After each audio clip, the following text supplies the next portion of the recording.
¿Ya? Ya. Bueno, señores de todo, buenas noches. El día de hoy ingresamos ya a la parte final de lo que corresponde a la parte de mi explicación. Vamos a hacer una visión general de la norma de inspección laboral. Vamos a ver también el tema de los derechos fundamentales, que también es un tema que se va a incluir, ¿no? Que también se ha incluido en las últimas evaluaciones, y lo hemos incluido de manera general para que ustedes tengan una idea, ¿ya? A ver, lo primero que habría que señalar es lo siguiente. Nosotros tenemos, nosotros tenemos un sistema, ¿no?, de inspección laboral, ¿no?, un sistema inspectivo laboral. Pero debemos recordar algo que es muy importante. Esa obligación de contar con un sistema de inspección laboral proviene de un mandato que emana de este organismo internacional, la OIT, la Organización Internacional del Trabajo. Como ustedes deberán conocer, o de repente algunos se ubica, ¿no? Nosotros tenemos, vuelvo a repetir, esta entidad, la Organización Internacional del Trabajo. Vamos a hacer un pequeño alcance, porque también es importante destacar lo siguiente. Destacar que una serie de derechos laborales de índole individual, colectivo, seguridad, salud en el trabajo, seguridad social, etcétera, parten de una gran fuente, que es la OIT. O sea, la OIT es como la entidad internacional en materia laboral que establece las directrices que se aplican, ¿no?, sobre determinados temas del ámbito laboral. Entonces, recordar que la OIT fue creada en abril de 1919, o sea, está camino a cumplir 100 años, ya en abril de 1919. Luego de que concluyó la Primera Guerra Mundial, se crea la Organización Internacional del Trabajo. Entonces, la OIT es un organismo, pues, que tiene casi 100 años y está conformado actualmente por 184 Estados miembros, dentro de los cuales está el Perú, ¿ok? El Perú. Entonces, ¿qué sucede? Durante su existencia, la OIT emana dos tipos de instrumentos normativos. La OIT aprueba convenios, correcto, los llamados convenios de la OIT, y la OIT aprueba recomendaciones. Entonces, el instrumento de mayor importancia, el instrumento de mayor obligación son los convenios. Inclusive, una vez que son ratificados por el Estado miembro, se convierten en norma de cumplimiento obligatorio. Entonces, ¿qué pasa? El año 1947, por ahí parte de la historia, la OIT aprueba el convenio 81, ¿correcto? El convenio 81, referido a la inspección laboral, a la inspección de trabajo. Entonces, ¿qué dice la OIT en este convenio 81 del año 1947? Señores Estados miembros, todos los Estados miembros que componen la Organización Internacional del Trabajo se comprometen o se obligan a crear al interior de su Estado un sistema de inspección laboral. Entonces, por eso es que este convenio es importante, porque este convenio marca la aparición, marca la obligación, marca el deber de contar con un sistema de inspección laboral, de contar con una inspección laboral. Entonces, a la pregunta, ¿cuál es el instrumento normativo que obliga al Estado peruano a contar con un sistema de inspección laboral o de fiscalización laboral? El convenio 81 de la OIT.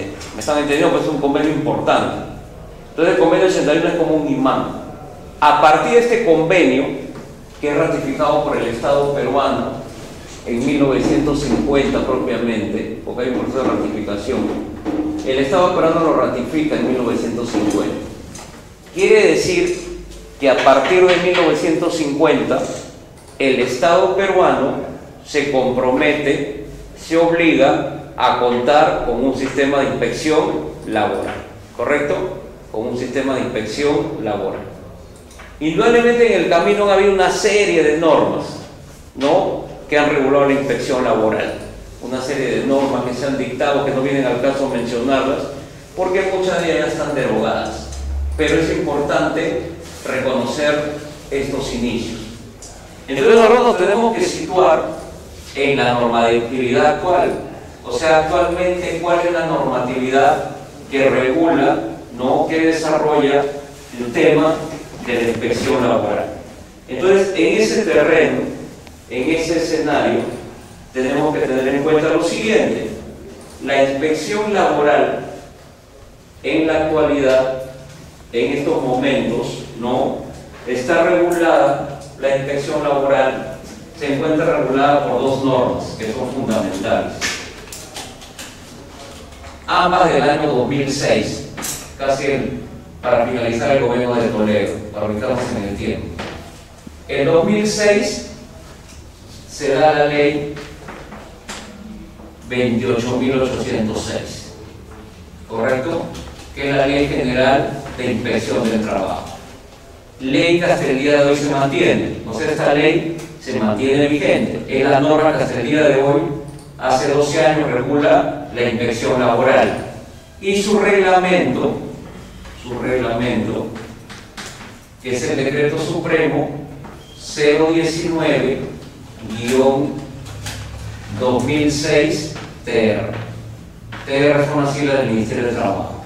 Entonces, reitero, la inspección laboral, o sea, cuando ustedes quieran revisar no el procedimiento de inspección, las instancias, las sanciones, las infracciones, todo aquello que ustedes quieran revisar sobre el procedimiento de inspección está regulado tanto por la ley 28.806 como por su reglamento, el Decreto Supremo 019-2006-TR, siglas del Ministerio de Trabajo. Quiere decir que a partir del año 2006, insisto, hasta el día de hoy, esas son las dos normas centrales, las dos normas, ¿no es cierto?, palmarias, que regulan la inspección laboral. Perfecto. Pero ojo, esta normatividad ha sufrido, sobre todo el año pasado, modificaciones. Por eso, cuando hablo de modificación, para que me entiendan bien, porque no soy abogado, modificar significa cambiar parte del texto de la ley, pero la ley se mantiene, ¿me entienden?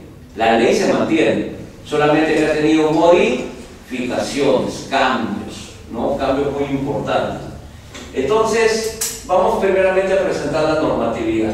A ver, la ley 28.806, en lo que importa para la parte que yo voy a explicar, si revisamos bien la ley 28.806 y su reglamento, vamos a notar un detalle que es muy importante y quiero que lo aprecien, porque es algo que de repente al momento de leerla no nos percatamos inicialmente.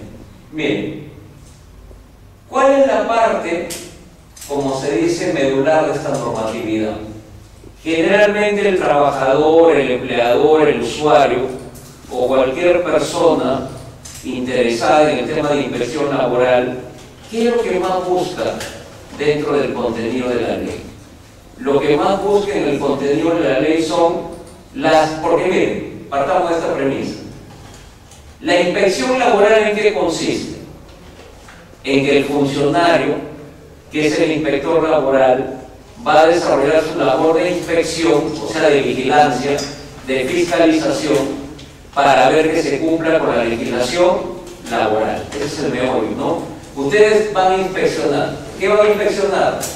Van a fiscalizar que se cumpla con la legislación laboral. Esa es su misión fundamental. Entonces, indudablemente, esa fiscalización, esa suerte de misión observadora del cumplimiento de la legislación laboral, de que se cumpla con el marco legal, de que se cumpla con la normatividad laboral, implica que la ley establezca lo siguiente: las dos normas como contenido fundamental, indudablemente van a contener el procedimiento. Pero la parte más importante es que ambas normas van a contener las infracciones, ¿no? Las infracciones, y van a contener las sanciones. ¿Ok? Entonces, esa es la parte medular, ¿no? Las infracciones y las sanciones. ¿Correcto? Por darles un ejemplo, a ver.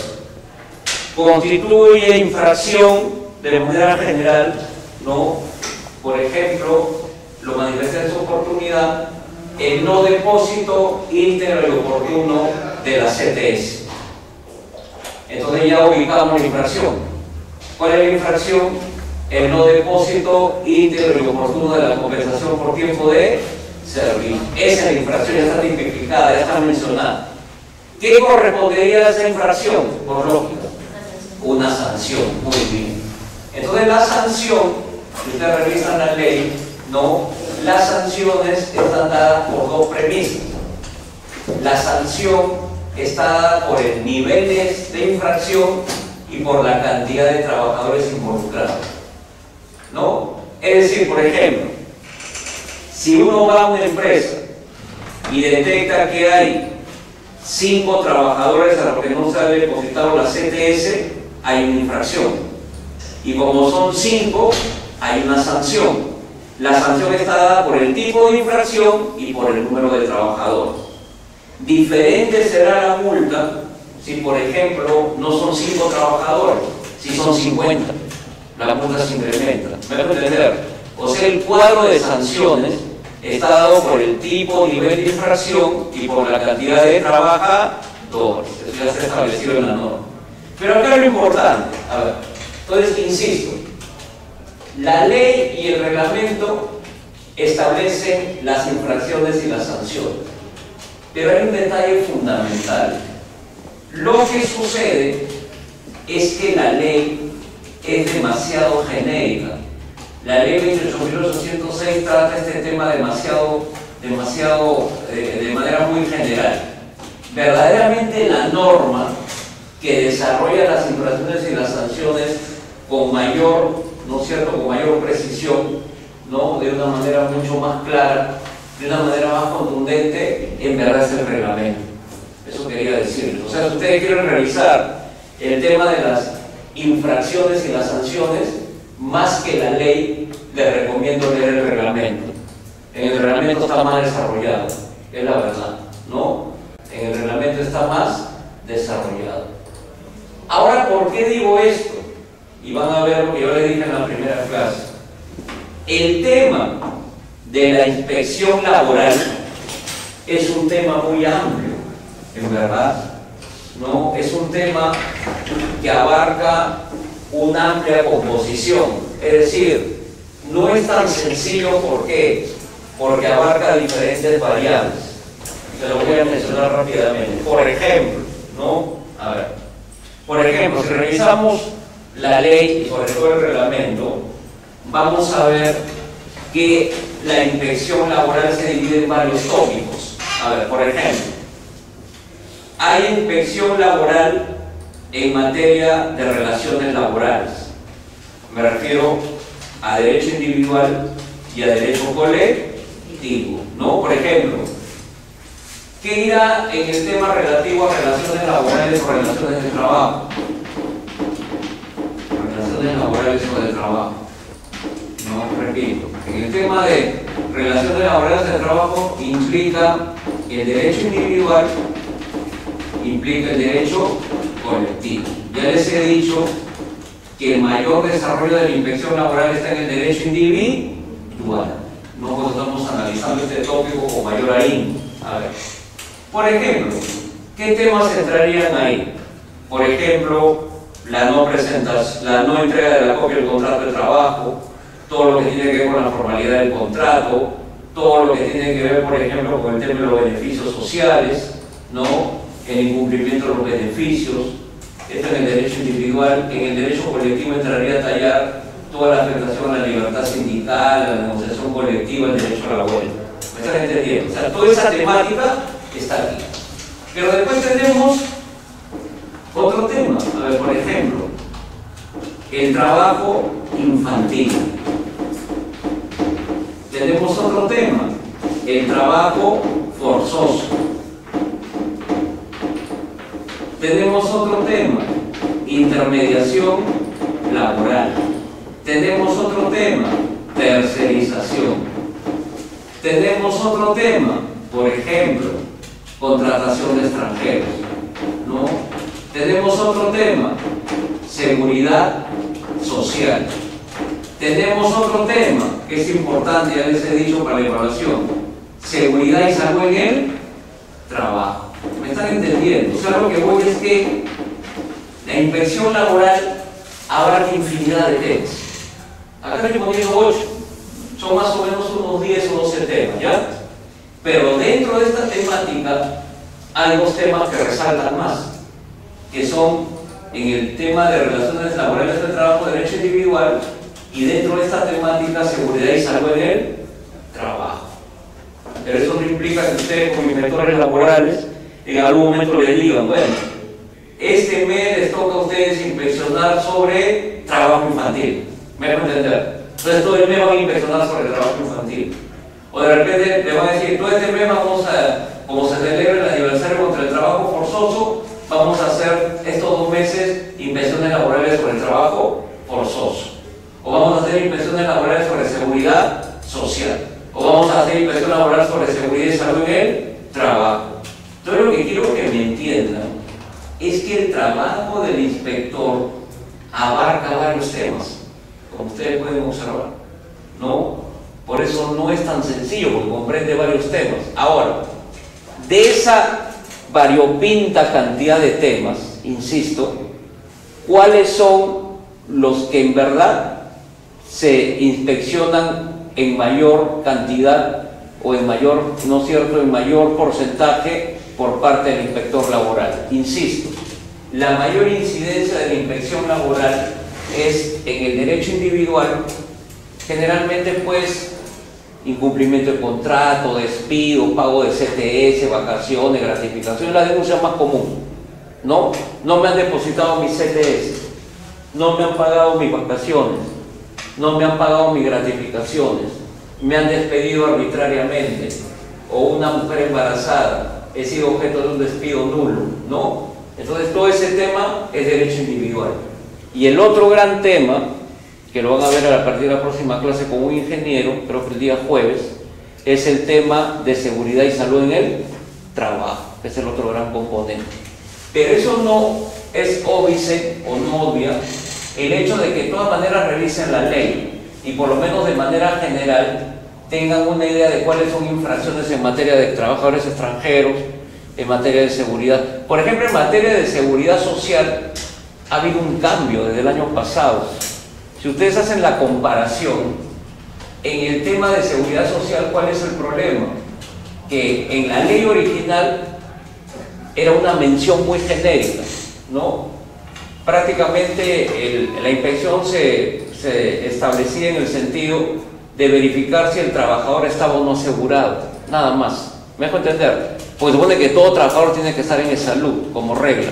Entonces la inspección, ¿en qué consiste? En que el inspector iba al centro laboral, pedía la documentación y se encontraba con que el empleado no lo había inscrito en salud, y esa era la infracción, ¿me entienden? Esa era simplemente la infracción. Ahora no, señores, revisen la modificación que ahorita vamos a ver del año pasado. Ahora el tema de seguridad social es mucho más amplio. Ahora abarca la atención, ahora abarca la cobertura, ¿me dejo entender? O sea, no solamente el inspector va a ir a ver si el trabajador está registrado o no en salud o en una EPS, no. El inspector va a ir a comprobar si ese trabajador está coberturado, si se ha hecho el pago de salud, si se le ha atendido, ¿me dejo entender? O sea, su campo de acción es mucho mayor, ya no es tan limitado como era con la norma original, eso ha evolucionado, ¿correcto? Entonces tenemos una diferente cantidad de tópicos, ¿no? Ahora, cada uno de estos temas implican infracciones. Entonces las infracciones, que no han cambiado en cuanto a su distribución y a su estructura, ¿no? Dentro del campo de las infracciones, tenemos que la ley 28.806 y el reglamento, ¿no? Tanto la ley como el reglamento, en el tema de las infracciones, mantiene su esquema tradicional. ¿Cuál es su esquema tradicional? Que las infracciones son de tres clases. Son infracciones leves, infracciones graves e infracciones muy graves. Entonces, por sentido común, las infracciones leves serían aquellas infracciones, pues, no sencillas, no las infracciones prácticamente que son la de escaso efecto, no escasa dañosidad. Luego vendría un rango superior que serían las graves, pero finalmente, ¿cuáles serían las infracciones más alevosas? Las más drásticas, las más severas, las más dañosas. Las infracciones muy graves, ¿correcto? Entonces no se olviden de esa estructura. Pues yo les decía, completando la idea, ¿no? Entonces ya me van a entender mejor. Cuando el inspector sanciona, tiene que tener en cuenta primero el grado de la infracción, ¿correcto? O sea, se produce la infracción, ustedes como inspectores abren el reglamento en la 019, por ejemplo, ¿no? Se produce tal infracción. Entonces ustedes revisan el reglamento y el reglamento le dice infracción grave, ya lo ubicaron, infracción grave.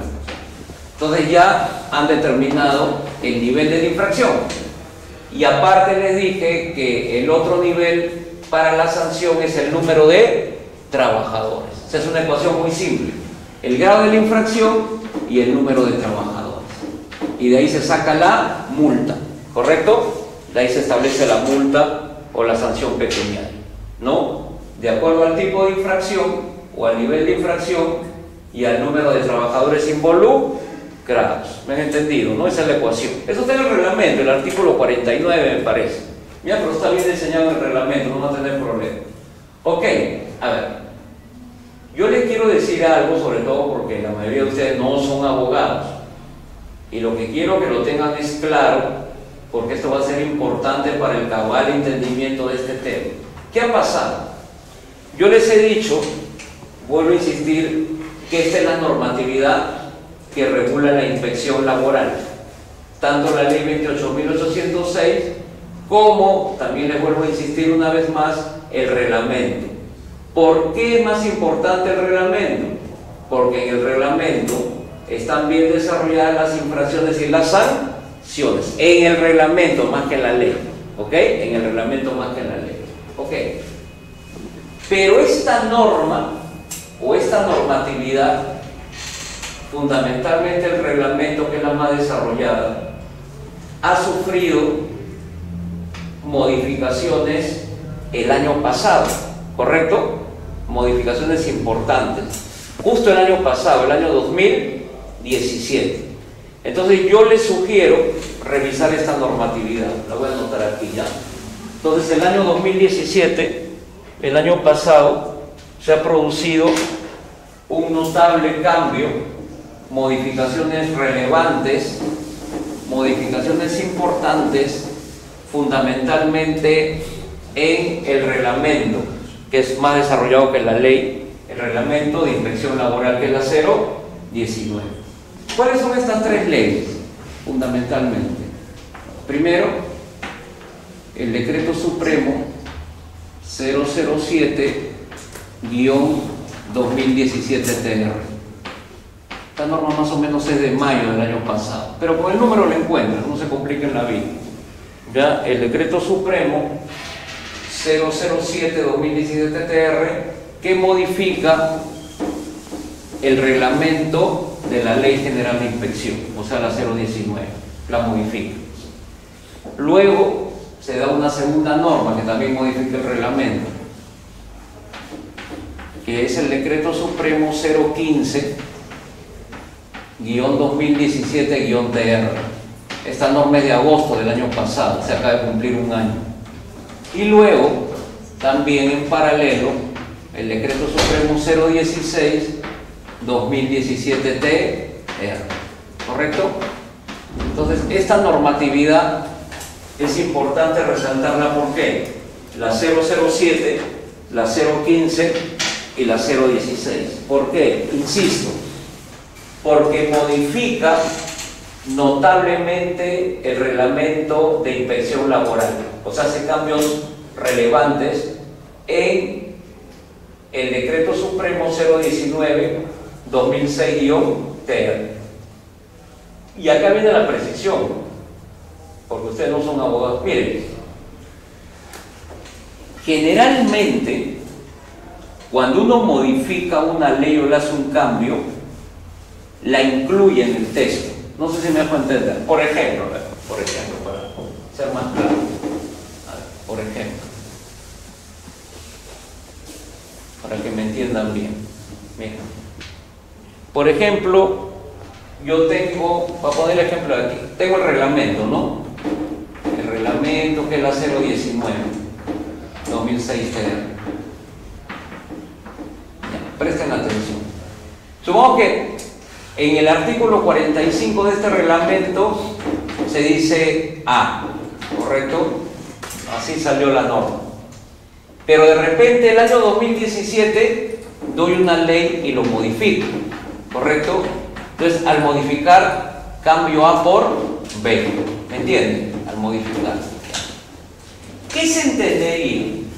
La lógica entendería que cuando yo revise esta ley, ya debe estar con la modificación. ¿Me están entendiendo? O sea, y si yo reviso la ley, el artículo 45 ya no debe decir A. ¿Qué debe decir? B, porque ha sido modificada. Ya. ¿Cuál es el problema? Por eso les advierto para que tengan cuidado. El gran problema es que la ley o el reglamento ha sido modificado. ¿Estamos? Pero no se ha incluido en la norma la modificación. ¿Qué quiere decir? Si me han entendido bien, que el artículo 45 que dice A, ustedes abren la ley y sigue diciendo A, y todavía no ha incluido la modificación. O sea, esta modificación B todavía no se ha incluido, y ese es el problema. Por eso es que quiero que revisen bien la modificación. Y le voy a poner el ejemplo más sensible, que se lo dije en la primera clase, el ejemplo emblemático. Por ejemplo, alguien que no advierte esto, alguien que no es abogado, por cierto, que se guía, o sea, entra al Google y pone Decreto Supremo 019 en el Google, le va a salir el texto de la versión original, ¿sí o no? Entonces imagínense que te estoy presentando para el SUNAFIL, no haya seguido ningún asesoramiento. Y supongamos que la pregunta en la evaluación es la siguiente: precíseme qué tipo de infracción, según la 019/2006-TR, es la no entrega de la copia del contrato de trabajo al trabajador. O sea, el no entregar la copia del contrato de trabajo al trabajador. ¿Qué marcaría usted, señor? La alternativa A es infracción leve, la B es grave y la C muy grave. Alguien que lee la versión de la 019, ¿qué marcaría ante esta pregunta? Marcaría leve, ¿no? Marco leve. Y la respuesta sería incorrecta. ¿Sí o no? ¿Por qué? Porque ¿qué dice la modificación del 2017? La que hemos mencionado ahí. Para la modificación del año 2017, del año pasado, la no entrega de la copia del contrato de trabajo al trabajador ni siquiera es infracción grave, es infracción muy grave. Esta es la respuesta correcta. ¿Se han dado cuenta? O sea, por leer erradamente me equivoco en la respuesta. Por eso trato de ser lo más claro, porque ya que acá la mayoría no son abogados. ¿Me están entendiendo? Entonces, ¿cuál es mi mensaje? Que lean la versión original, pero lean las modificaciones. Ustedes mismos adecúenlo, ¿correcto? O sea, ustedes vean, por ejemplo, que la modificación dice tanto, quiere decir que imprímanse el reglamento, ¿no? Sí. Es como la 29783 y su modificatoria a la 30222, algo similar.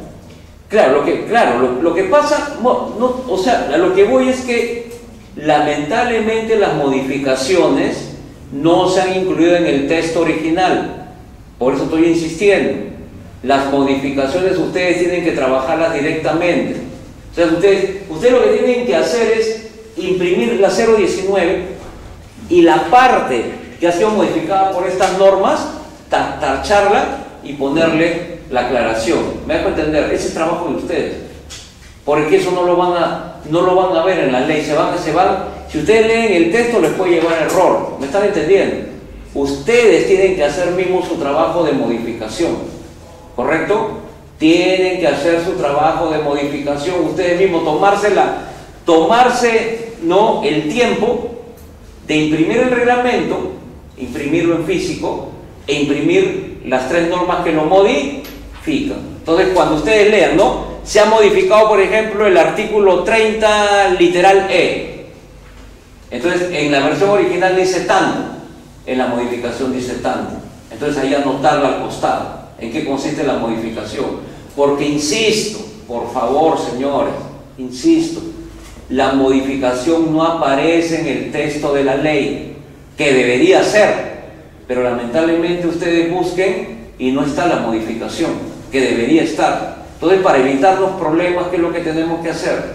Revisar, ¿no? Revisar textualmente cuáles han sido esas modificaciones, porque ojo, y ya se los adelanto, las modificaciones mayoritarias están en 2 temas, no, están en 3 temas.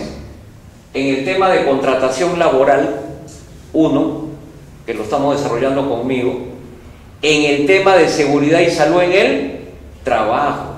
Por ejemplo, en el tema de seguridad y salud en el trabajo hay muchas infracciones que han pasado a ser ahora con los cambios muy graves. Antes eran graves y han pasado a ser muy graves.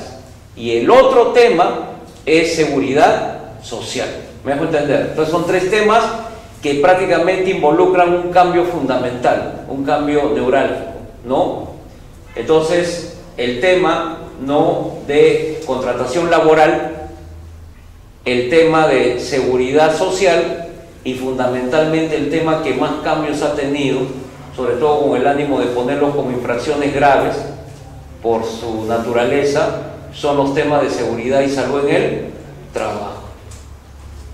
A ver, señor, usted me decía que estaba interviniendo ahorita. ¿Qué me decía? ¿Usted qué me acaba de decir de la normatividad que me mencionó? La ley de la 29783 y salió su modificatoria a la 30222. Ya. Igual no. En la ley sale, como sale la primera versión, y en la modificatoria recién salen los artículos. Así es, es la misma situación. ¿Me entienden? En cambio, alguien que no lo tiene claro, los que no son abogados, ¿qué es lo que van a hacer fácilmente? Poner en el Google la ley y le va a salir la versión original. Y se van a llevar, pues, ¿no es cierto?, todo un problema. ¿Por qué? Porque han debido revisar la modificación. Entonces, ¿esa parte quedó clara? Por favor. Entonces, insisto, traten de involucrarse con las modificaciones, ¿ya? Por favor. Entonces, porque finalmente, ¿cuál es el factor de esta modificación? O sea, ¿cuál ha sido, no, la finalidad de estas modificaciones, de estos cambios?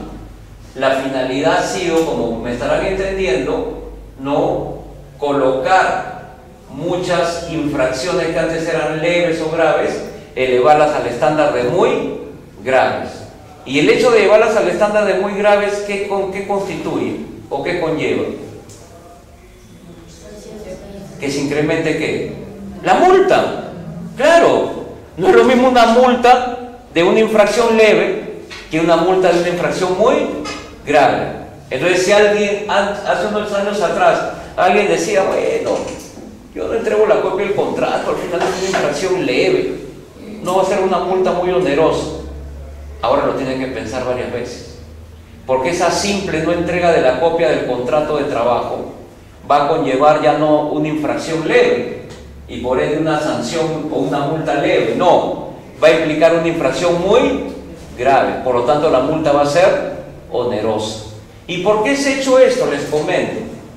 Porque dentro de la inspección laboral, ¿no? Dentro de lo que es propiamente la inspección laboral, se ha detectado en el desarrollo de la inspección laboral que prácticamente lo que yo les decía, ¿no? Muchos empleadores no cumplían con la ley. O sea, para ellos era un saludo a la bandera, ¿no?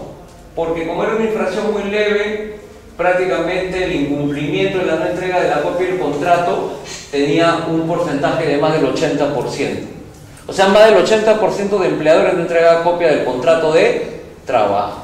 Entonces, ¿qué hizo el SUNAFIL?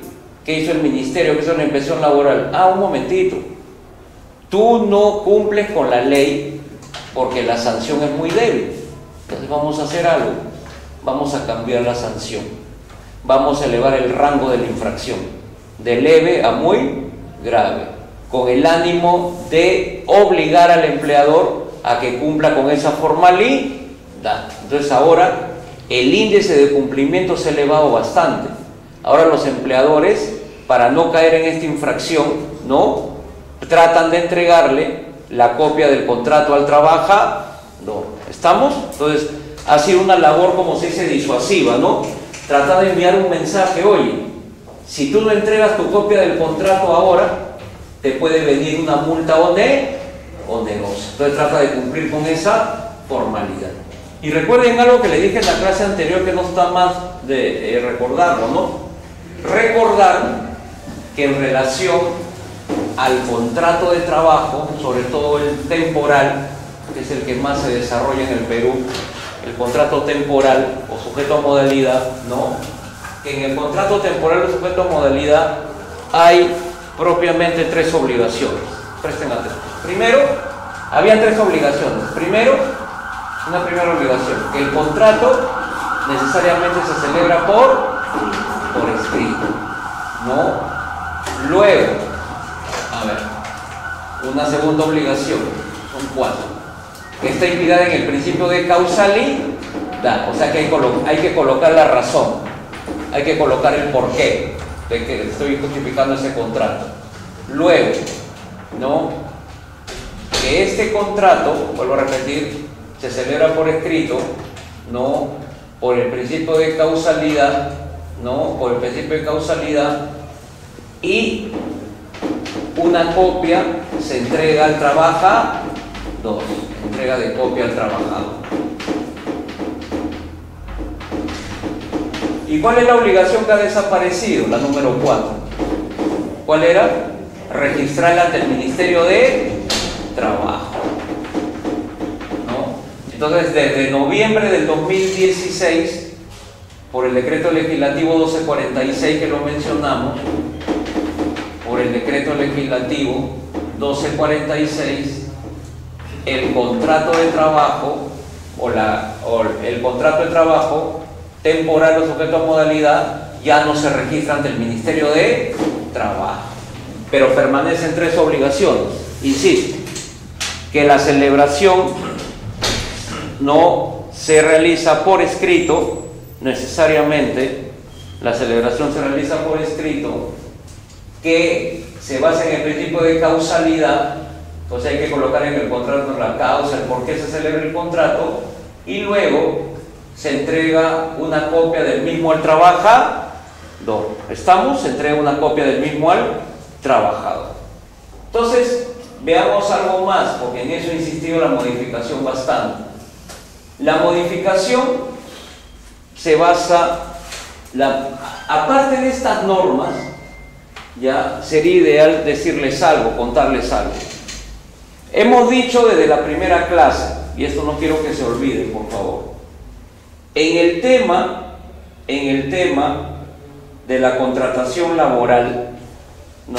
En el tema de la contratación laboral, se lo dije desde la clase anterior, la inspección laboral y el SUNAFIL han advertido el uso indiscriminado, el uso arbitrario de los contratos temporales. ¿Me deja entender? Lo decíamos en la clase anterior. ¿Cuál debería ser el contrato que más se utilice? ¿Cuál debería ser el contrato que más se emplee? El indeterminado, ¿no? Sin embargo, las estadísticas son terribles. Más del 70% de los contratos son temporales. Impresionante. Estadística del mismo Ministerio de Trabajo. O sea, de cada 10 contratos que se hacen en el Perú, 7, 8 son temporales. Y solamente 2 son indeterminados. Entonces aquí tiene que estar pasando algo. O sea, ¿por qué se utiliza? No. Entonces, ¿qué pasó? Cuando el SUNAFIL se crea, hace más o menos 4 años, un poco más, ¿no? Cuando se crea el SUNAFIL tiene, o el superintendente, la misma SUNAFIL, se aboca a tocar este punto. O sea, ¿cómo podemos luchar frente al uso excesivo de los contratos temporales? ¿Qué hacemos? Entonces, frente a ese escenario de poder hacer una inspección mucho más acorde o hacer una mejor inspección en materia de contratación laboral, teniendo en cuenta pues el uso indiscriminado, arbitrario de los contratos temporales, el SUNAFIL dicta esta normatividad que tiene que ver justamente dentro de esta normatividad, se ataca el tema de los contratos temporales. Pero previamente, esto es importante que lo revisen por favor, el año 2016, o sea un año antes, el SUNAFIL elabora una serie de protocolos. Dentro de ellos el protocolo 03-2016-SUNAFIL. Ya, por si acaso, para que se le facilite, esta normatividad, el protocolo, todo está colgado en la página web del SUNAFIL. Sería lo ideal que vayan a la página web del SUNAFIL y de allí extraigan la normatividad. Le va a ser mejor, le va a ser más práctico, ¿ya? Entonces, ¿qué mejor que ir a la fuente? ¿Qué mejor que ir a la misma entidad? Entonces, entran a la página web del SUNAFIL y ahí descargan las normas y descargan el protocolo 03. Les explico, vuelvo a insistir. El gran problema era que los inspectores, ¿no?, en las inspecciones laborales observaban el uso arbitrario, el uso desmedido, el uso abusivo de los contratos temporales. Entonces, ¿cuál era el problema?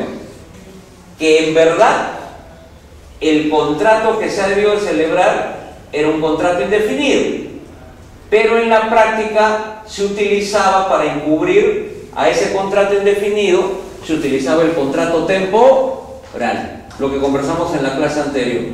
¿Qué habíamos dicho en la clase anterior? Que para poder atacar ese uso fraudulento del contrato temporal, en vez del indefinido, se aplicaba la desnaturalización. ¿Se acuerdan? La desnaturalización. Entonces, ese era el gran problema. Y los inspectores se sentían que estaban atados de manos, porque la ley no les daba mucha salida. ¿Me están entendiendo? O sea, cuando iban a las 728, las 728 eran muy genéricas. Por ejemplo, para ejemplificar y ser más claro. Por ejemplo, la 728 nos habla del contrato por necesidad de mercado, como contrato temporal, uno de los 9, ¿no? Necesidad de mercado, que es el más utilizado. Ahí vamos a poner un ejemplo. Supongamos que yo me dedique a la fabricación, ¿no? A la producción, más que fabricación, me rectifico, hablando con propiedad. A la producción de bebidas energizantes o rehidratantes, ¿correcto? Como Power, Gatorade, etc., ¿no? Bebidas energizantes. ¿Ya? Supongamos que mensualmente Metro, UO, Plaza Vea me pide 10.000 bebidas energizantes, ¿ok? ¿Ya? Ese es el promedio de bebidas que yo, ¿no?, proveo mensualmente a UO, Plaza Vea, Metro, Totus, etc., ¿ok? 10.000 bebidas energizantes por mes. Pero de repente el Estado y los medios de comunicación incentivan una campaña para la actividad física, ¿no? En contra de la vida sedentaria, por las enfermedades, etcétera, etcétera, etcétera. Y de pronto, eso hace que el índice de consumo de energizantes se incremente. ¿Qué dice la ley sobre la necesidad de mercado? Es aquel contrato que se da por el incremento coyuntural de la producción. ¿Me están entendiendo? Incremento, aumento, coyuntural. ¿Qué es coyuntura? Algo que se da momentáneamente. ¿Cuál es la coyuntura?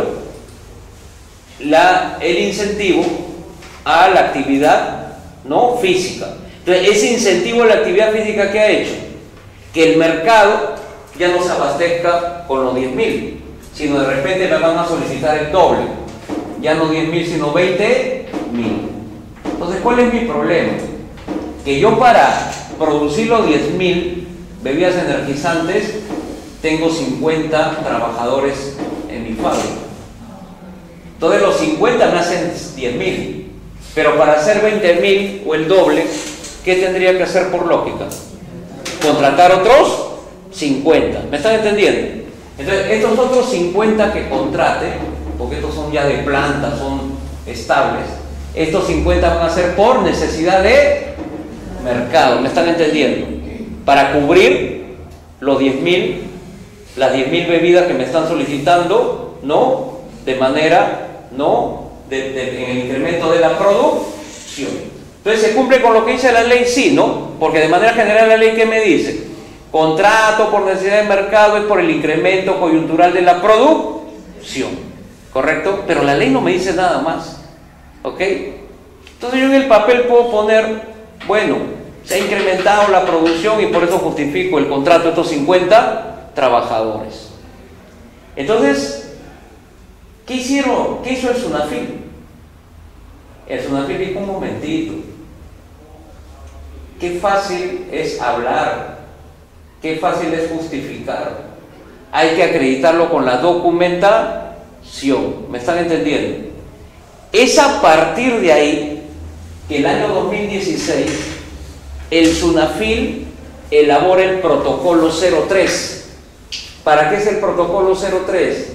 Para establecer determinados requisitos adicionales para justificar los contratos temporales. ¿Me dejo entender? O sea, con estos protocolos, ¿qué van a decir estos protocolos? Que si tú quieres hacer un contrato por necesidad de mercado, cuando el inspector laboral vaya a tu centro laboral, tiene que cumplir con determinados documentos. ¿Me están entendiendo?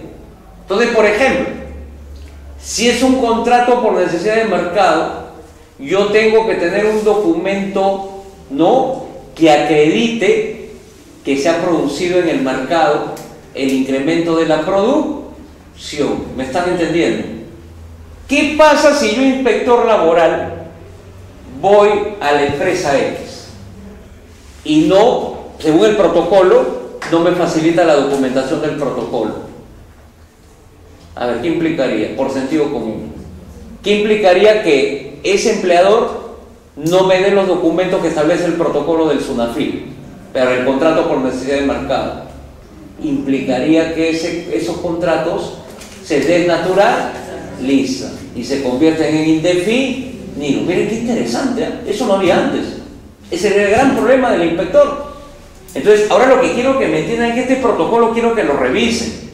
Porque para cada contrato, no, yo estoy poniendo ejemplos de necesidad de mercado, pero para cada contrato ha establecido la obligación de determinada documentación. Por ejemplo, si se inicia un incremento de actividad, tú tienes que tener tales y tales documentos.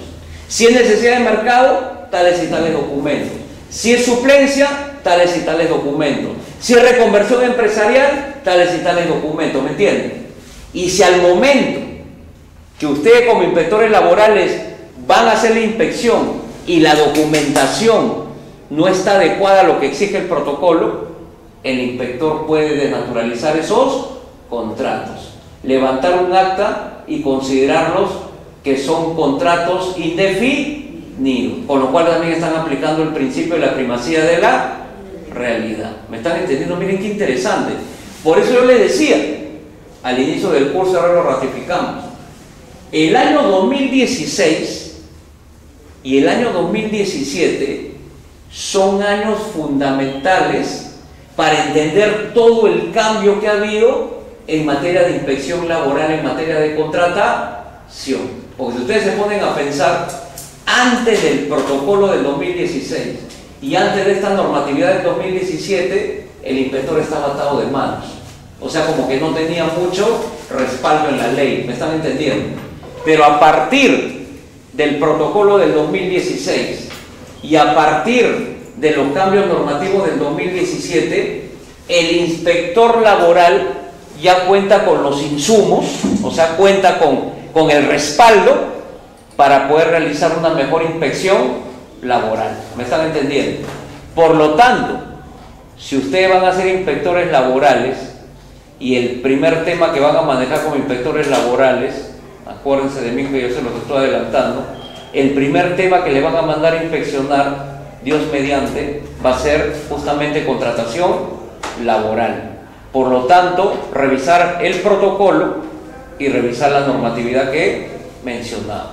¿Ya? Insisto, ese es un tema fundamental, ¿ya? En el tema de contratación laboral. Entonces, insisto, en el tema de la contratación laboral, quizás el aspecto más importante, el aspecto vital que se puede establecer en el tema, ¿no es cierto?, de la contratación laboral, es fundamentalmente todos los cambios que han habido en materia de la contratación temporal, sobre todo en los contratos temporales. ¿Sí, señorita? ¿Me iba a preguntar algo? Ah, ya, perdón. Ya. Sí, sí. Entonces, el protocolo solamente es para desnaturalizar el contrato, ¿cierto? Si no, si el empleador no entrega los documentos que acrediten. Claro, así es. O sea, solamente va a desnaturalizar, no va a haber, digamos, una multa por No, también, ojo, también es accesorio. Es muy buena la pregunta. Pero eso va a depender también de varios factores, porque acuérdense que el sistema que tiene la norma de inspección laboral es no ir a la multa, es una labor disuasiva, me dejo entender. No va a la mala como era el sistema anterior. Claro, primero una labor de orientación, muy bien, ¿me entienden? Sí. Pero en todo caso, si, indudablemente, ¿qué pasa, por ejemplo, si a mí el inspector, bueno, lo naturaliza todo y de repente yo soy reacio a esa decisión o pongo alguna traba, alguna obstrucción, ahí sí viene la aplicación de la multa. ¿Me dejo entender? O sea, también va a depender de la conducta del empleador. Ahora, algo importante, pues la recomendación para los empleadores.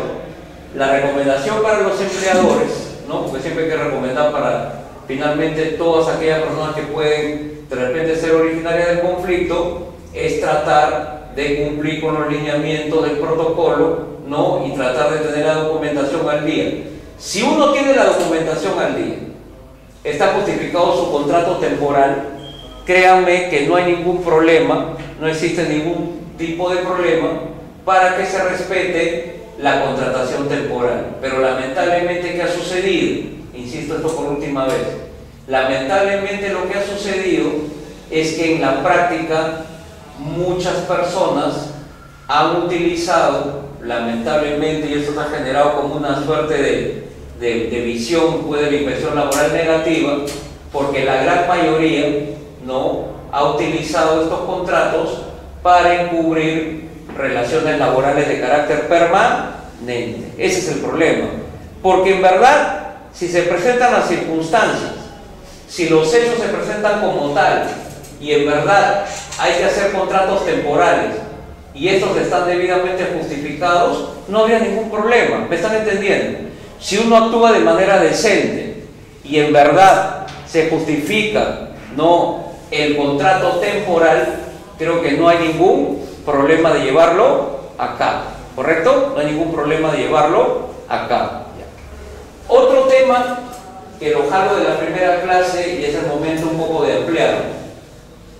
Otro tema, otro aspecto que ha quedado claro, y eso quiero también por eso redimensionarlo en esta parte de la explicación, otro punto que ha quedado desarrollado, y se lo mencioné en la clase anterior, pero aquí lo voy a describir un poco en detalle, porque es importante, es el tema siguiente.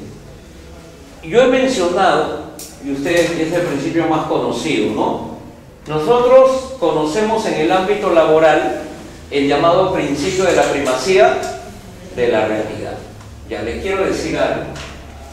Estas modificaciones legales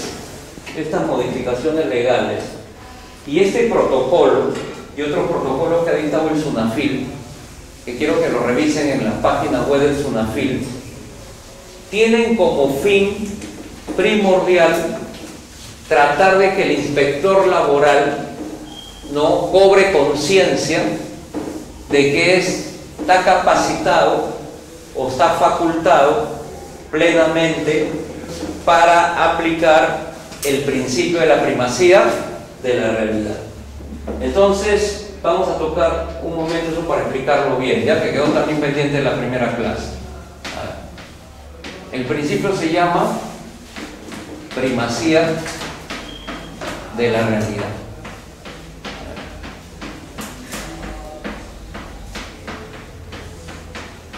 Inicialmente se tenía la idea de que el principio de la primacía de la realidad solamente lo podía aplicar el juez, ¿no? El juez laboral, el juez, el magistrado del Poder Judicial, nada más. Pero sin embargo, posteriormente se entendió que el otro gran funcionario que era competente para aplicar, invocar el principio de la primacía de la realidad era el inspector laboral, ¿ok? El inspector de trabajo. O sea, el inspector laboral también estaba capacitado, estaba facultado para aplicar el principio de la primacía de la realidad. Sin embargo, muchos inspectores no lo hacían. ¿Por qué? Por temor, porque de repente la ley no le daba mayor compromiso, no le daba mayores facultades. Había una serie de factores. Lo concreto es que en la vida real, en la vida diaria de la inspección laboral, el inspector laboral era reacio a aplicar el principio, ¿ok? A pesar de que este principio fue desarrollado, esta norma es importante históricamente, por el decreto legislativo 910. Esta norma es del año 2001. Miren de qué año estoy hablando. El decreto legislativo 910 entregaba de manera clara la facultad al inspector laboral para aplicar el principio de la primacía de la realidad.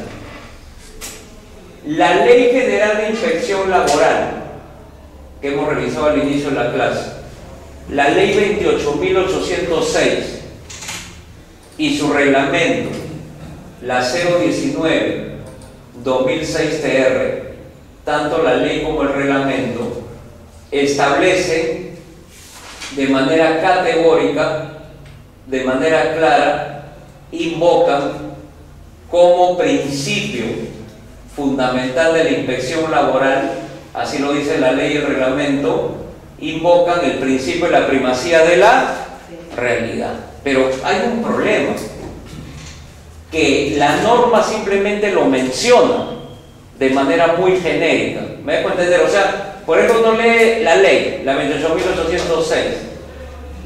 La inspección laboral se inspira en los siguientes principios. Y dentro de esos principios está el principio de la primacía de la realidad. Y cuando lee el reglamento también, ¿no?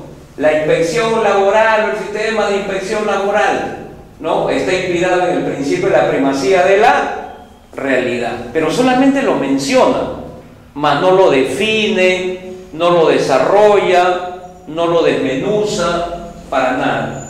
Entonces, como que el inspector laboral lo tiene ahí como principio, pero no lo tiene detallado. Entonces, vuelvo a repetir, muchos inspectores no lo utilizaban, ¿no? Entonces, ¿qué ha hecho estos cambios normativos y este protocolo? Estos protocolos. Lo que han hecho es, señores inspectores, vamos a dejar claro, vamos a ampliar el marco del principio de la primacía de la realidad. O sea, la primacía de la realidad está mejor desarrollada, está mejor ampliada, está mejor diseñada con los protocolos del 2016 y con las normas del 2017. ¿Un poco para qué?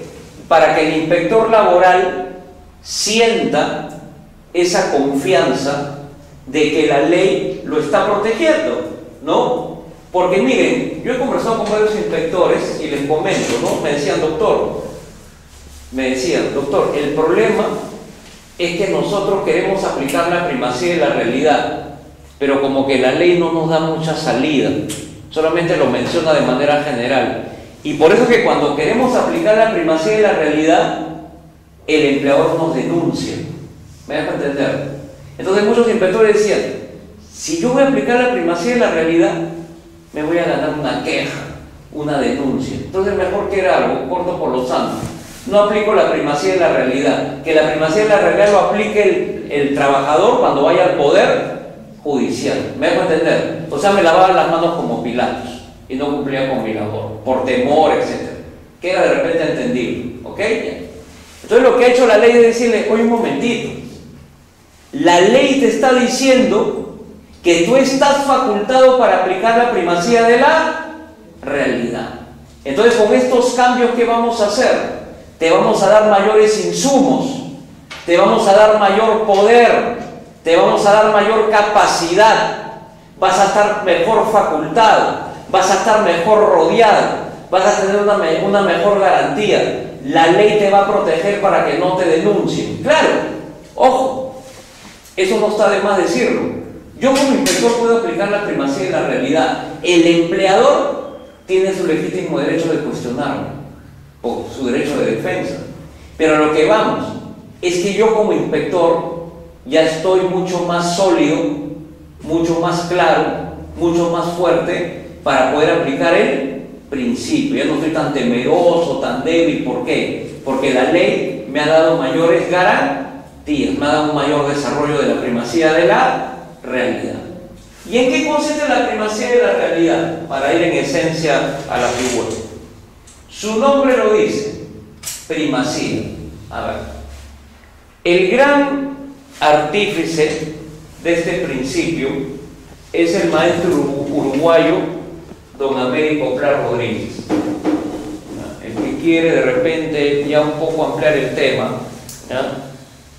Este principio es desarrollado por el gran laboralista uruguayo ya fallecido don Américo Pla, con tilde en la A, Pla Rodríguez.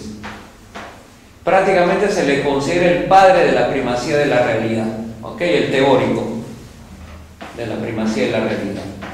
Entonces, él tiene una obra en donde desarrolla este principio que se llama Los principios del derecho del trabajo. Reitero, el doctor Américo Pla tiene una obra que se llama Los principios del derecho del trabajo. Entonces, en esta obra él hace la siguiente ecuación, que lo voy a explicar porque lo hace de manera sencilla y didáctica. Él dice que la verdad real son los hechos. La verdad real, los hechos. Está por encima de la verdad formal. ¿Cuál es la verdad formal? El documento. A ver, lo voy a hacer de manera sencilla, de un ejemplo que me van a entender mejor. A ver, ¿cuáles son las dos maneras en la actualidad? Siguen siendo las dos maneras muy comunes de encubrir un contrato de trabajo. Bien, lo vamos a hacer de la siguiente manera. A ver, bien, para que me entiendan mejor, ¿ya? Recuerden lo que ya hemos explicado. Acá está la ecuación. La verdad real, que son los hechos, está por encima de la verdad formal, que son los documentos, ¿no? La verdad escrita. El documento o lo escrito. A ver, veamos Bien. Elementos esenciales del contrato de trabajo, que lo hemos visto en la primera clase. ¿No? Primero, prestación personal del servicio. Segundo, pago de remuneración. ¿Y cuál es el tercero? Subordinación o dependencia. Muy bien. ¿Ok? ¿Estamos? Subordinación o dependencia. Ya. ¿Ok? En la práctica, ¿cómo se encubre? ¿Cómo se camufla este contrato? En la práctica hay dos formas: la alocación de servicios y los recibos por honorarios. Estoy poniendo la más conocida, porque ustedes saben que se pueden cubrir hasta por facturas, por una serie de contratos, ¿no? Que sería largo enumerar. Pero lo más común es la alocación de servicios y recibos por honorarios. A ver, planteemos la solución al tema. Primero, en la alocación de servicios y en los recibos por honorarios, ¿puede darse una prestación personal? Sí. ¿Correcto? O sea, eso se parece al contrato de trabajo, es una prestación personal de un servicio. ¿Correcto? ¿Hay el pago de una remuneración? Técnicamente no hay remuneración, pero se paga una retribución, que es como si fuera una remuneración, ¿no? Por locación o por recibo por una retribución. Entonces, prácticamente es como si se pagara una remuneración. Quiere decir que en locación de servicios y en recibos por honorarios, los dos primeros elementos son similares. ¿Me están entendiendo? Son casi similares, idénticos. ¿Dónde se rompe esta cadena? ¿Cuál es el punto de quiebre? En el tercer elemento. ¿Por qué? Porque ¿qué es lo propio de una locación y de un recibo? Un locador o alguien que está por recibos por honorarios ¿actúa de manera subordinada? No, actúa de manera independiente. Entonces acá se rompe el hilo, ¿no? Entonces acá actúa de manera independiente. Por lo tanto, este es lo que lo distancia del contrato de trabajo. Mientras que en el contrato de trabajo la característica primordial es la subordinación, la característica emblemática es la subordinación. Por otro lado, en la alocación de servicios o en los recibos por honorarios, la característica fundamental es la autonomía, la independencia. Por eso voy a poner el ejemplo clásico que dicen los laboralistas para cuando hacen la comparación. Por ejemplo, si yo soy trabajador, tengo que registrar mi ingreso y salida. Estoy sujeto a un horario de trabajo. Recibo órdenes y puedo ser sancionado porque estoy subordinado. Si yo soy local o estoy por recibo por honorarios, yo manejo mi tiempo, no estoy sujeto a un control de asistencia, no recibo órdenes y tampoco puedo ser sancionado. Entonces, ¿dónde está la clave? Para que ustedes entiendan, creo que se cae de madura la diferencia. La clave radica en que el trabajador está subordinado, mientras que el locador y el que está por recibos por honorarios actúa independientemente, actúa autónomamente. Pero ¿qué es lo que pasa? Que en la práctica se utiliza la locación y el recibo para encubrir un contrato de trabajo. ¿Me están entendiendo?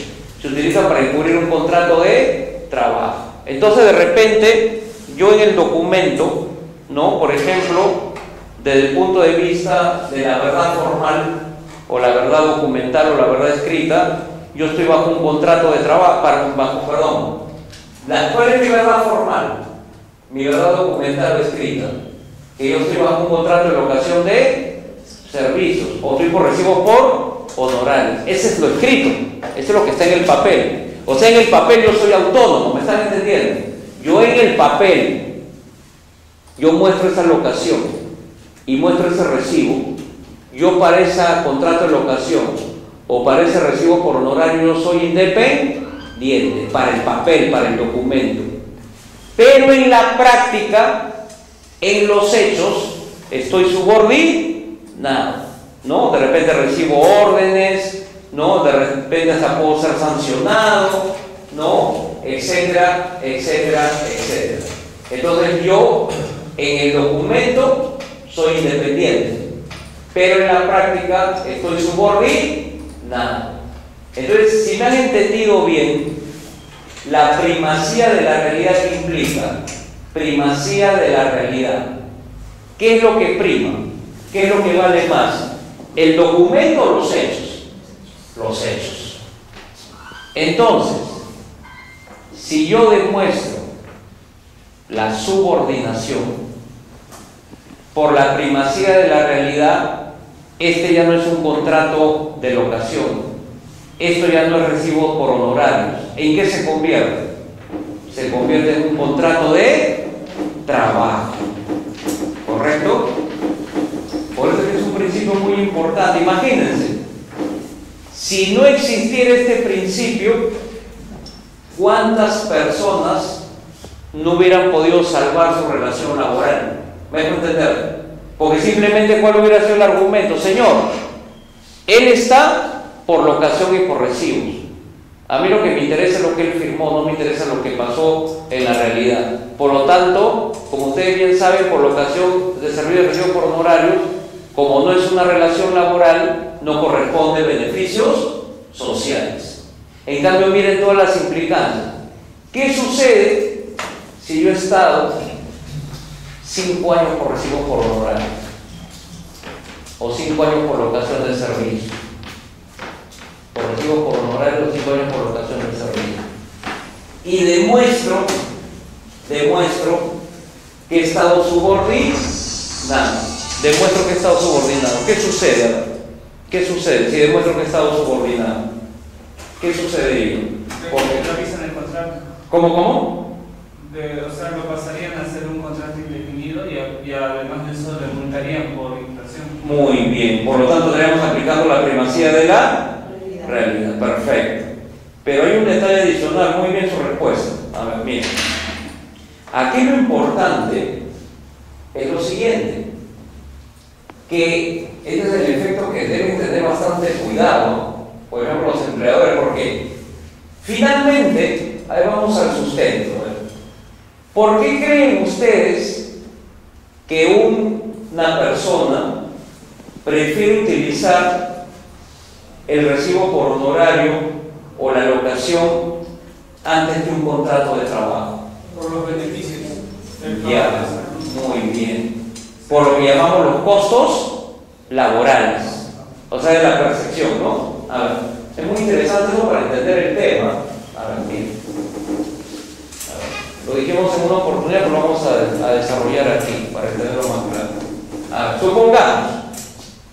supongamos que el día de hoy yo estoy elaborando en mi casa, quiero contratar a una persona por un contrato de trabajo, ¿correcto? Voy a hacer un contrato de trabajo, estoy redactando mi contrato de trabajo. De repente me visita un amigo y me dice, ¿sabes qué, Francisco? ¿Por qué en vez de hacer un contrato de trabajo no le haces un contrato de locación? O simplemente mándalo a sacar sus recibos por honorario. Y me explica, ¿no? Me dice lo siguiente. Si tú le haces un contrato de trabajo, a ver, supongamos, esta persona yo le voy a pagar 1.000 soles ya de remuneración mensual por este contrato. Entonces él me dice, a ver, miren, saca tu pluma del hogar. Mensualmente vas a aportar el 9% de salud. Son 90 soles. Vayan sumando 90 soles. Luego, en el mes de julio y en el mes de diciembre le vas a pagar gratificaciones, que es más de un sueldo, como lo sacamos la vez pasada. Por lo tanto, vamos a suponer que en julio, ¿no?, por gratificaciones sea 1.200. Y en diciembre, por gratificaciones sea 1.200. Luego, le vas a tener que depositar semestralmente CTS. Y el total de la CTS al año es como un sueldo adicional, 1.200. Y aparte le vas a pagar remuneración vacacional. Va a haber un mes en que no te va a trabajar y le vas a tener que pagar 1.200, ¿no? Este señor tiene hijo, le vas a pagar 93 soles de asignación familiar. Y de repente te quedas trabajando horas extras, o sea, saque su cuenta. Estos son costos laborales. Si tú le das un contrato de trabajo, mira todo lo que vas a gastar, costo laboral. En cambio, si tú haces un contrato de locación o un recibo por honorario, solamente le pagan los 1.000 soles. ¿Me están entendiendo? Todo esto te ahorras. Entonces, ese es en síntesis el gran problema. Hay un dicho que dice, lo barato sale caro. Entonces, ¿qué pasa aquí? Que en verdad que lo barato sale caro, ¿saben por qué? Como bien ha dicho tu compañero, felicito por su respuesta. Es que estamos aquí ante lo siguiente. Supongamos que yo gane mi proceso o de repente la inspección laboral haga que prácticamente estemos frente a un contrato de trabajo muy bien indeterminado. Entonces, esos 5 años se laboralizan. Por lo tanto, por esos 5 años en que yo he estado por recibo por honorario, por locación o por lo que sea, y que no he debido estar ahí sino con un contrato de trabajo, por 5 años me van a tener que pagar por los 5 años CTS, vacaciones, gratificaciones, ¿no? O sea, todos los beneficios sociales. Adicionalmente, tengo que, como en esos 5 años, este trabajador debió estar en salud y debió estar en una entidad pensionaria, ONP o AFP, yo debo aportar a estas entidades por los 5 años. ¿Y qué es lo terrible? Que no se trata de que simplemente aporte lo que no aporté, sino acuérdense que te tienen que pagar los intereses. Ojo. Por eso es que el empleador le sale más caro. ¿Por qué? Porque cuando pierde un proceso judicial, el juzgado le dice, reconozca los beneficios sociales por los 5 años, pero aparte tiene que pagar los intereses por los 5 años que no pagó en su oportunidad, no los intereses de la CTS, la gratificación de la vacación. Y lo peor de todo, si pierden un proceso laboral, tienen que pagar los costos y las costas. ¿Qué significa esto para los que no son abogados?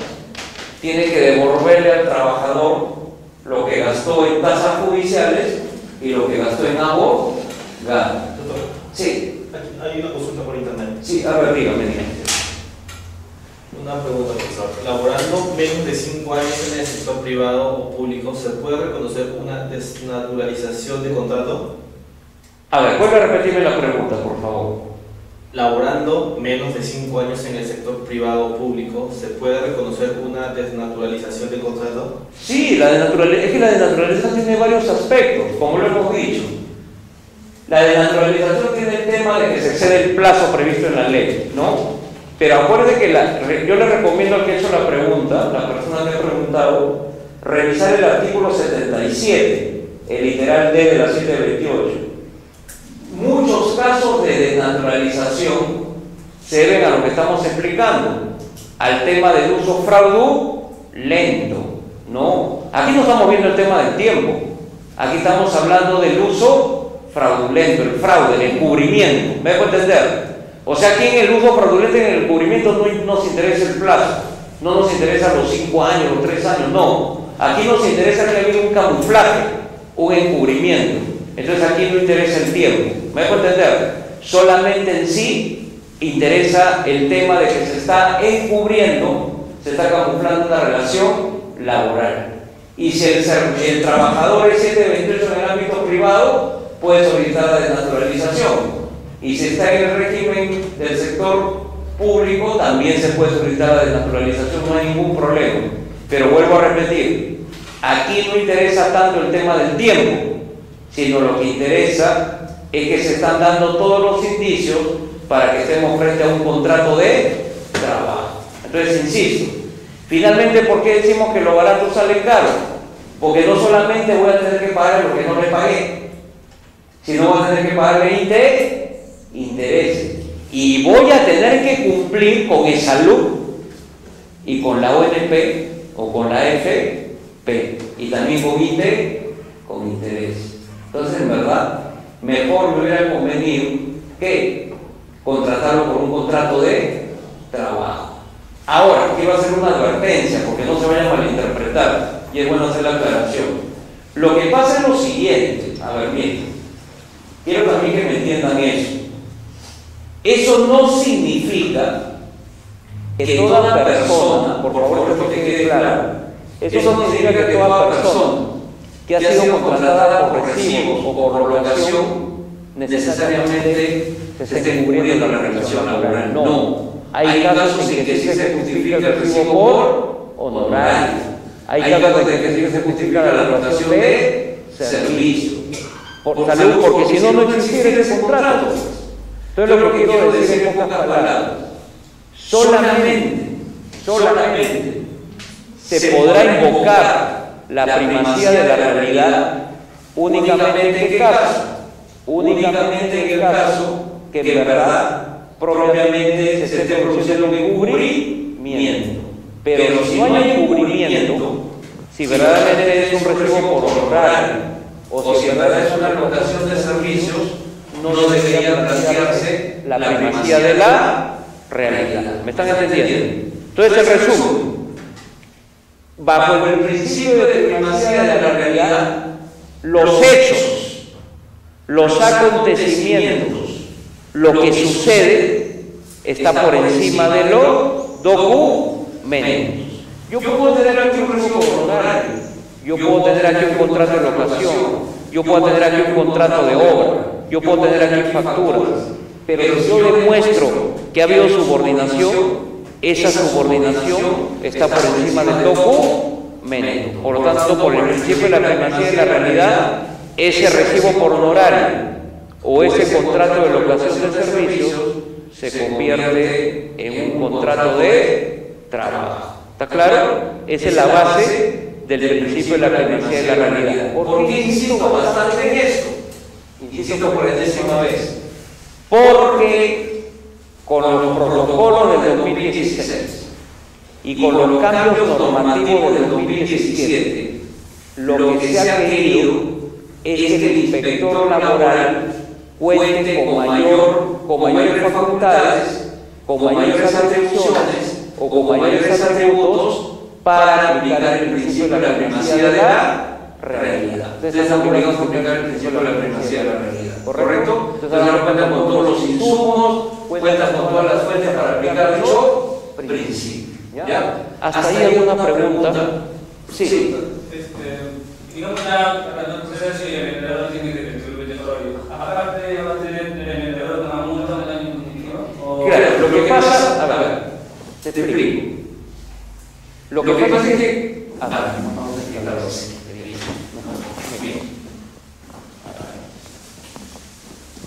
Mucho más claro lo que haces. No está bien la pregunta. Bueno, quiero explicarle de esta manera para que quede ya, no quede ninguna duda. ¿Ya? A ver, miren.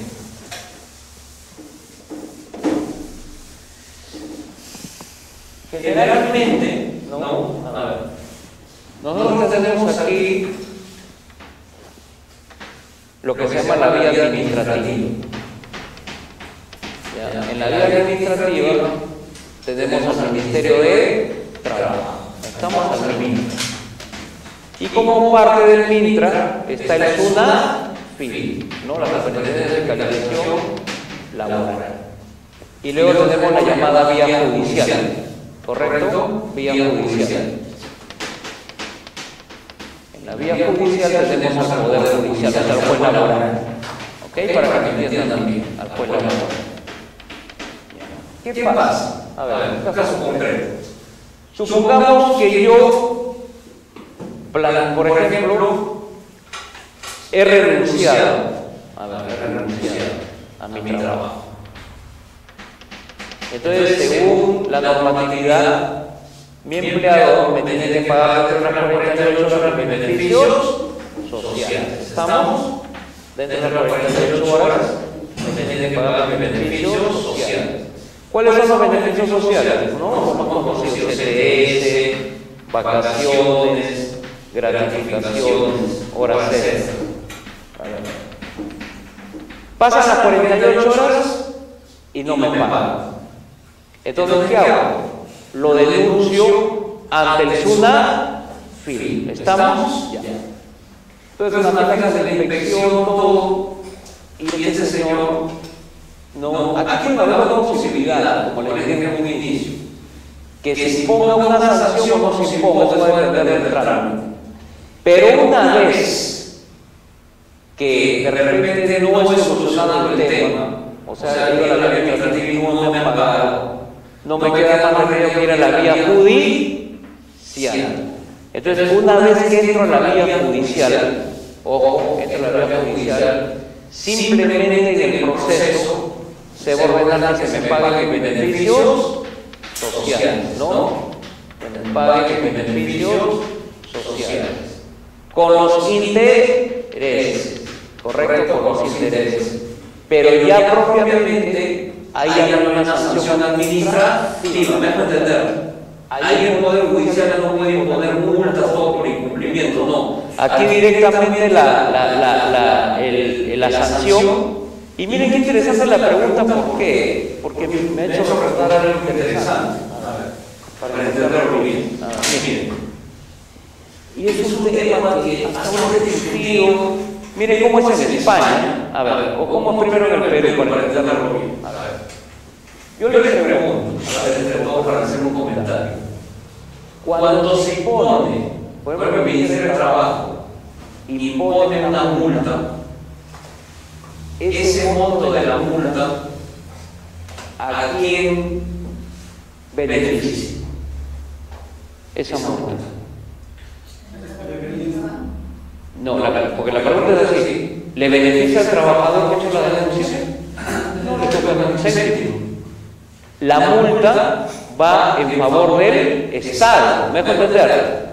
O sea, la multa que impone el SUNAFIL o cualquier entidad del Estado revierte en favor de quién? Del Estado.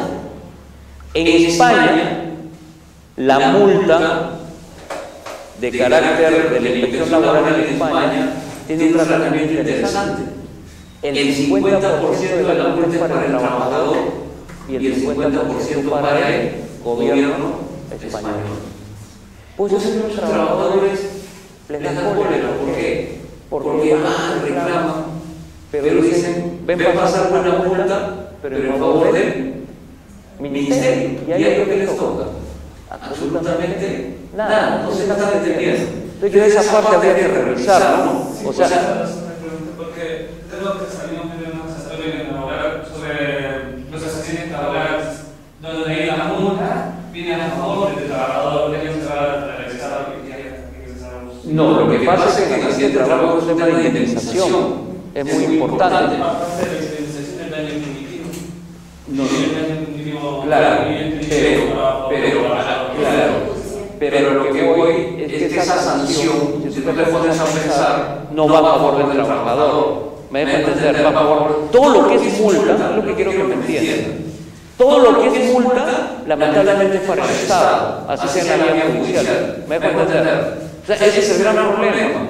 Que la multa tiene bueno fuera que el trabajador que se ha afectado, por lo menos vea un beneficio para él económico. No, eso es un beneficio. Lamentablemente el criterio de la multa en el Perú es que la multa es para el Estado. ¿Me dejo entender? Es para el Estado. Sea en lo penal, en lo civil, en lo laboral. Todo lo que es multa, finalmente revierte en favor del Estado, pero no revierte en favor del afectado.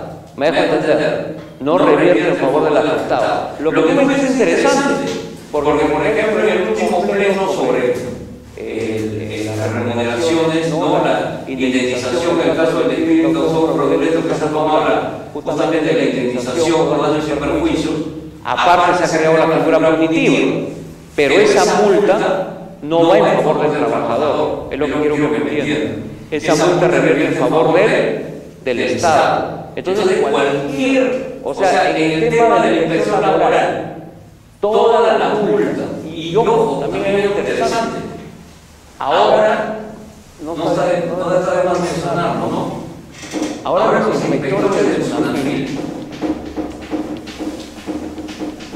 tienen la facultad de ellos hacer el cobro, o sea, tienen facultad coactiva. Antes no, antes era una entidad del ministerio que hacía la cobranza coactiva, no. Ahora la cobranza colaborativa la hace la misma inspección laboral, pero en síntesis, para no confundirlo. Aquí lo importante es que si tú aplicas una multa en base a la legislación de inspección laboral, esa multa, ese pago que tú vas a hacer como empleador por esa infracción, va a revertir en favor de quién? Únicamente en favor del Estado, pero ni un céntimo le va a tocar al trabajador, a eso es lo que iba. En cambio, en España, cuando se aplica una multa a la empresa, el 50% de esa multa va en favor del trabajador. Créanme que si fuera así sería diferente, porque finalmente, ¿quién es el afectado? ¿Acaso el afectado es el Estado como tal? No, el afectado es el trabajador, es lo que quiero que me entiendan. Entonces, un poco que habría que revisar el sistema de multas que hay en el Perú. ¿Es verdad lo que dice su compañero? No. Aquí se ha creado una figura punitiva, pero lo malo de esta figura punitiva es que la multa sigue revertiendo en favor del Estado, no en favor del afectado. Ese es el problema, ese es el problema. Han habido algunos inconvenientes, por eso con eso, ¿no? Sobre todo, vuelvo a repetir, en el último pleno, porque el último pleno es el que estableció, ¿se acuerdan que hicimos un esquema en la clase anterior? Que habíamos dicho, ¿no?, que por despido incausado y por despido fraudulento correspondía la reposición y una indemnización por daños y perjuicios. Entonces, aparte de la indemnización, como tú bien dices, se ha creado una sanción punitiva, pero hay toda una controversia por eso, ojo, porque esto de la sanción punitiva, desde el punto de vista jurídico, no lo quiero marear porque no es un tema que quiero de repente complicarlo en los que no son abogados, ¿no?, ya engloba un cuestionamiento por el sistema jurídico que tenemos. Entonces, en conclusión, el tema está aquí que desde el punto de vista judicial, lo más importante dentro de un contexto de una denuncia de índole laboral es que el Poder Judicial lo único que hace es reconocer el pago, reconocer los intereses, reconocer los costos y las costas. Aquí ya el Poder Judicial no tiene mayor posibilidad de aplicar propiamente sanciones administrativas, ¿no?, porque eso corresponde únicamente a la vía administrativa, ¿correcto? Únicamente corresponde a la vía administrativa, ¿ok? Ya. Igual, ¿alguna pregunta adicional? ¿Quedó claro esa parte? Ya, ok. Sí, sí. A ver. Nos dicen, SUNAFIL puede determinar la desnaturalización del contrato y, de ser así, puede ordenar al empleador a cambiar el tipo de contrato del trabajador. Claro, esas son las facultades que precisamente eso es lo que ha establecido las modificaciones que hemos mencionado. En las modificaciones está bien claro, las modificaciones del 2017 señalan, entre otras cosas, que el inspector laboral puede aplicar la primacía de la realidad, que el inspector laboral está facultado para justamente ver el tema de la desnaturalización de los contratos temporales, ¿no?, cuando hay un uso fraudulento. Por eso les recomiendo revisar esa normatividad. Justamente ahí está el amparo. Entonces, mediante esta normatividad, yo inspector laboral en el acta, puedo establecer la desnaturalización y puedo establecer que ha habido un uso fraudulento, sobre todo concordándolo con los protocolos que hemos mencionado. ¿Correcto? Con los protocolos que hemos mencionado. Sí, señorita. Doctor, consulta, para el caso como si fuera un trabajador, entonces necesariamente tendría que ir a SUNAFIL para que hagan una inspección y SUNAFIL determina que si hay una infracción y una sanción, ¿no?, y luego hacer el trámite o la vía judicial, ¿no?, para que reciba todo el perjuicio, todo lo que no ha recibido durante todo ese periodo. Ya, a ver, es una buena pregunta. Para comenzar, le agradezco la pregunta. ¿Por qué? Porque me permite aclarar. Según la nueva ley procesal del trabajo, el trabajador no tiene por qué necesariamente irse al ministerio, puede irse directamente al Poder Judicial. Por eso la pregunta es importante. O sea, en pocas palabras, el trabajador, ¿no? El trabajador, a ver, yo trabajador, presten atención, interesante la pregunta. Quiere decir que yo, trabajador, a ver, vamos a ponerlo así.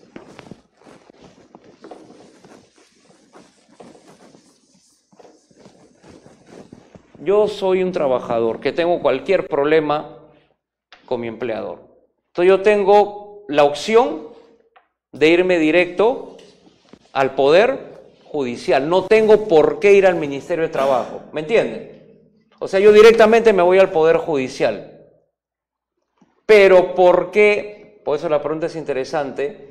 ¿Por qué la gran mayoría primero se va al Ministerio de Trabajo? A ver, ¿por qué? Si la ley me está diciendo que yo directamente puedo irme al Poder Judicial y ya no perder mi tiempo, porque muchas veces pues me voy al ministerio y lamentablemente no tengo éxito, ¿no? Entonces he ido al ministerio, pero he perdido el tiempo, mejor directamente me hubiera ido al Poder Judicial. Entonces la pregunta sería una pregunta de inquietud interesante, ¿y por qué la gran mayoría de trabajadores en el Perú no va directamente al Poder Judicial, sino previamente va al Ministerio de Trabajo? A ver.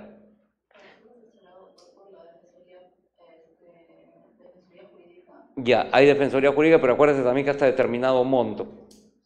Ya, a ver. ¿Saben cuál es el tema? Y se lo voy a resumir de manera clara. A ver. ¿Por qué la gran mayoría acude primero al Mintra o al SUNAFIL?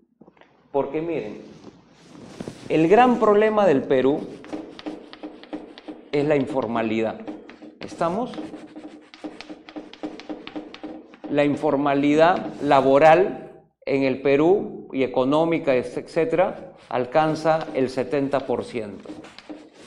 Por lo tanto, de cada 10 trabajadores que hay en el Perú, 7 son informales y solamente 3 son formales. ¿Qué quiero decir? Para que me entiendan bien. ¿Quiénes son los formales, que son los menos? Aquellos que están en planilla, que tienen boletas de pago, que tienen contratos, que tienen beneficios sociales. Esos son los menos. ¿Cuáles son los más? Los informales, los que están por recibos, pues están por locación, o los que ni siquiera están en nada. O sea, simplemente se les paga la mano, no tienen ningún documento. La gran mayoría es informal. Entonces quiero que me entiendan algo sencillo. A ver, miren. ¿Cómo se gana un proceso judicial? Con pruebas. Si yo no tengo pruebas, prácticamente voy perdido al proceso. ¿Me están entendiendo? Si yo me iría directamente a un proceso judicial siendo informal, ¿qué podría presentar como prueba? Solamente mi palabra, pero no tendría ningún documento. Es por eso que como la mayoría es informal, previamente va al Ministerio de Trabajo. ¿Por qué? Porque miren, se lo resumo así, en pocas palabras. Supongamos que yo trabajo en una empresa en AT Vitarte. Tengo 15 años trabajando en esta empresa, pero no estoy en planilla, no tengo boletas, no tengo nada. ¿Me entiendes? Nada, nada, nada. Ni he recibido ningún beneficio, en 15 años no he recibido nada. Entonces voy un día y me dicen, señor Rojas, ya no puede ingresar. Pero digo, ¿por qué? No puede ingresar. Ya. ¿Qué hago yo entonces? A ver, frente a eso que vendría a ser un despido arbitrario. Me tengo que ir a la comisaría para solicitar una constatación policial por despido arbitrario. Ya tendré un primer documento. Luego de ahí me voy al ministerio y solicito una inspección laboral. Luego me derivan al área de liquidaciones y me liquidan mis beneficios sociales. Y luego me envían al área de conciliación. Entonces, ¿qué he hecho en este recorrido? ¿Cuántos documentos he ganado que no tenía antes? 4. ¿Cuáles son esos documentos? La constatación policial, ¿correcto? La inspección laboral, se va a llevar a cabo una inspección. La hoja de liquidación de beneficios sociales y el acta de conciliación. Entonces, eso lo consigo aquí. Y una vez que tengo esta documentación, hago mi reclamo ante el Poder Judicial. Pero insisto, según la ley, según la legislación, el trabajador no tiene por qué agotar o no tiene que pasar por el ministerio. O sea, puede ir directamente al Poder Judicial. Pero insisto, ¿cuál es el número de trabajadores que está en planilla, que tiene boletas de pago, que tiene contratos, que tiene beneficios sociales? Son 3 de cada 10. O sea, los formales son pocos. Si yo soy formal, tengo mi boleta, tengo todo, indudablemente me voy directamente al Poder Judicial. Pero como en la mayoría tiene relación laboral encubierta o la mayoría no tiene un vínculo laboral formal, tiene previamente que ir al Ministerio de Trabajo. Esa es la razón. ¿Ya? ¿Ok? Ya. Vamos a hacer un pequeño break. ¿Ya? Descansamos un poquito y retornamos rápido. 10 minutitos nomás, ¿ya? Por favor.